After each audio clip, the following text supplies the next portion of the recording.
Coming from the Associated Press, Trump Justice Department says it has fired employees involved in prosecutions of the president.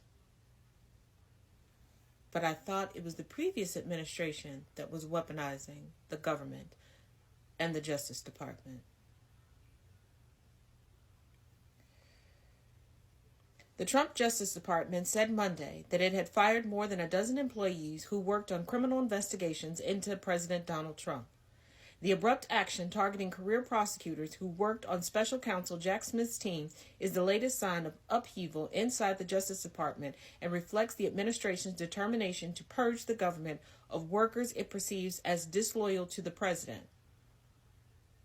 So that's what patriotism is now? Loyalty to Trump and Trump alone?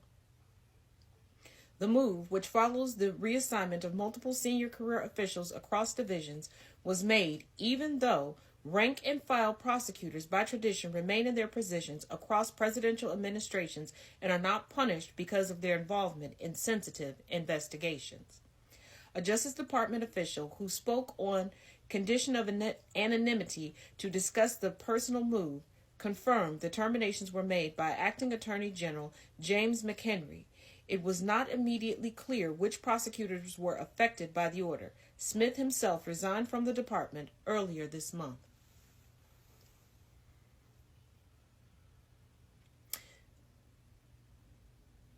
The former artist, known as the Mustache Man, took his playbook directly from the United States. And now the United States is taking that playbook back. And for all of you that have said over the years that if you were alive back then, you would have done X, Y, and Z. Now's your time. Where are thee?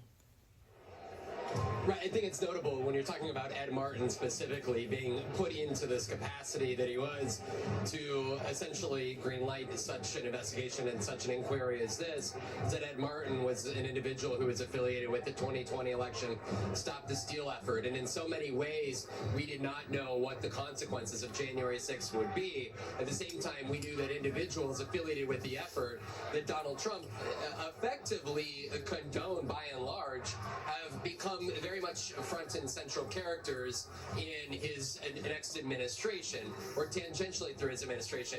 He's here in Florida about to address the House GOP conference, their annual meeting. Speaker Mike Johnson, Marjorie Taylor Greene, almost the entirety of the Republican House caucus is here.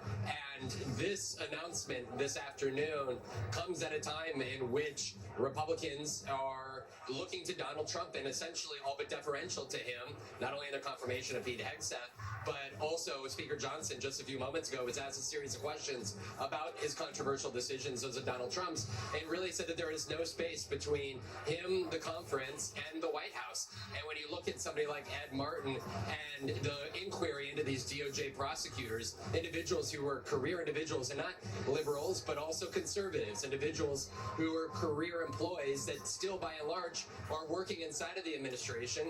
Today, the Department of Justice, they are not the top names of Merrick Garland that folks back home are familiar with, but they are prosecutors who have long worked at the DOJ, and even those who have been there for the last couple of years that took on the work of prosecuting those who were behind the January 6th attack. And now a key ally of Donald Trump's politically is here at the forefront with this opening inquiry. Harry Littman, Ted Cruz called the January 6th insurrection, quote, domestic terrorism.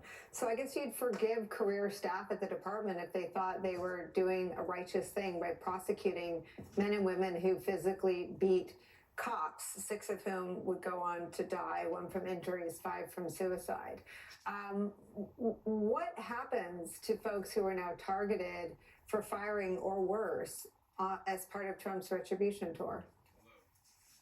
They personally, Nicole, will have a whole panoply of potential remedies, but this is odious and unprecedented. As you say, the career folks who were assigned these cases, yes, I think they saw them as righteous. They were righteous. That's the thing that Trump is trying to efface. But even if they weren't, they were doing their job as they've always done without fear or favor. And it's an absolute stake in the heart to try to say, for that reason, you need to be investigated. This is arch politicization and a complete distorted portrayal of what happened before.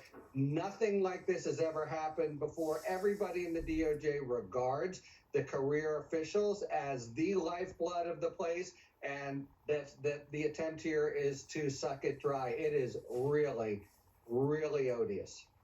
I mean, Tim Miller, there would be one thing to say today if the department leapt to hold Donald Trump accountable for a crime he committed on live TV, telling people to, quote, fight like hell or you won't have a country. It's another thing entirely when it appeared from the outside that Merrick Garland was very, very, very reluctant and seemingly only in the wake of the congressional investigation even turned and appointed someone to investigate Trump's role in this.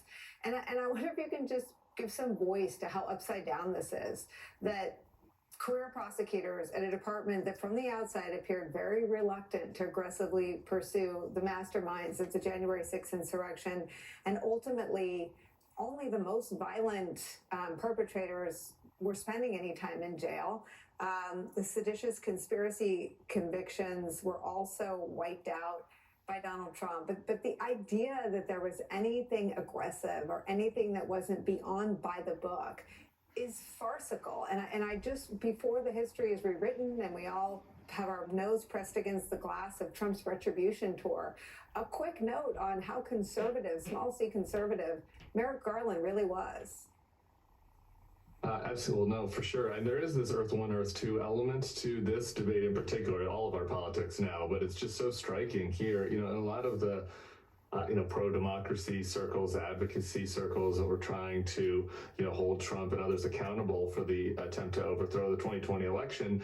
There was frustration by how small c conservative Merrick Garland was in kind of addressing these crimes and whether that there were some delays and whether they should have moved more quickly, and in Trump world, in MAGA world, Merrick Garland is like some boogeyman that was just targeting people baselessly for their politics and was going after them, and it was unprecedented weaponization of the government. It is just two completely opposite views. Obviously, from my perspective, the MAGA world is completely upside down in this. But the other thing that is upside down in this, you read that statement at the top, and I just wanted to reread one sentence of it just to show you just how strange, really how different it is where the MAGA folks are taking us on this. In light of their actions, so these career employees who we're talking about, and this is a statement from the Trump official, in light of their actions, the acting attorney general does not trust these officials to assist in faithfully implementing the president's agenda. That is such an unusual thing to say about the Department of Justice, right? I mean, you are in the White House. Like the idea that career officials whose job it is to prosecute criminals, also needed to be concerned about implementing the president's agenda. That is just not how things have been done historically. And so the fact that they would put that in a statement, coming from a spokesperson at the department, shows that they're unapologetic about just completely wiping away this notion that there is independence in the judiciary, and that the people that work there have obligations beyond service to Donald Trump. Mike Trump telegraphed the retribution part of his candidacy, but now that it's taking form, it is specific, it is unsparing, and you and your colleagues write today that it does include threats of violence. Yeah, I mean, about what they did today, the retribution campaign is much more organized and has a standing start to it than certainly it had in his first term.